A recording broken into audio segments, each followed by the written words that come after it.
សូមស្វាគមន៍មកកាន់ពិភពលោកដ៏ប្រៃផ្សៃលាក់ខ្លួនក្រោមពាក្យថាទំនៀមទម្លាប់តើអ្នកធ្លាប់ដឹងទេថានៅលើលោកនេះមានភូមិមួយដែលមានទំនៀមទម្លាប់ដ៏ប្រៃផ្សៃបំផុតដោយប្តីត្រូវកាច់ជើងប្រពន្ធឲ្យបាក់ដើម្បីកុំឲ្យនាងរត់គេចខ្លួនរឿងរ៉ាវដ៏រន្ធត់នេះនឹងធ្វើឲ្យអ្នកមិនហ៊ានជឿថាវាជាការពិតនៅក្នុងភូមិដ៏ដាច់ស្រយាលមួយនេះស្ត្រីរស់នៅក្នុងជីវិតដ៏ជូរចត់និងមិនគួរឲ្យជឿបំផុតភ្លាមបន្ទាប់ពីរៀបការរួចប្តីនឹងវាយកាច់ជើងប្រពន្ធឲ្យបាក់ដើម្បីការពារកុំឲ្យនាងរត់គេចខ្លួនទៅណាបានពួកគេត្រូវបង្ខំចិត្តធ្វើដំណើរដោយការវាយលុតជង្គង់ដូចជាសត្វធាតុអញ្ចឹងដែរនេះមិនមែនជាការដាក់ទណ្ឌកម្មនោះទេតែជាវិធានការការពារដ៏ឃោរឃៅបំផុតដែលធានាថានាងនឹងមិនអាចរត់ចេញពីពួកគេបានឡើយឋានៈរបស់ស្ត្រីនៅក្នុងភូមិនេះគឺទាបបំផុតចំណែកបុរសគឺជាអ្នកមានអំណាចធំជាងគេប្រពន្ធត្រូវតែដើរតាមពីក្រោយប្តីនិងស្ដាប់បង្គាប់ដោយគ្មានសិទ្ធិតវ៉ាឡើយស្ត្រីម្នាក់បានរៀបរាប់ទាំងទឹកភ្នែកថានាងត្រូវបានគេដោះដូរជាមួយមេជ្រូកមួយក្បាលហើយទោះបីជារៀបការបាន5ឆ្នាំនឹងមានកូន4នាក់ហើយ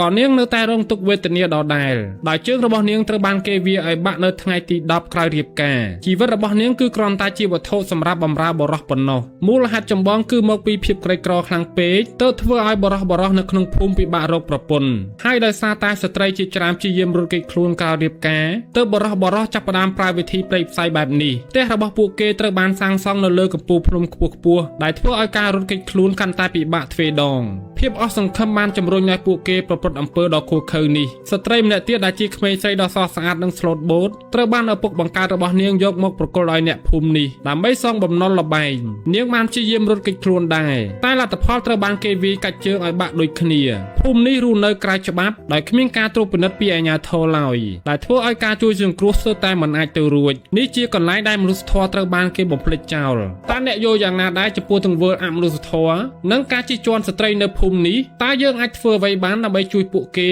កុំភ្លេច comment នៅខាងក្រោម Boost Strong ញ៉ាំ Boost Strong ឆ្ងាញ់ជាងគេ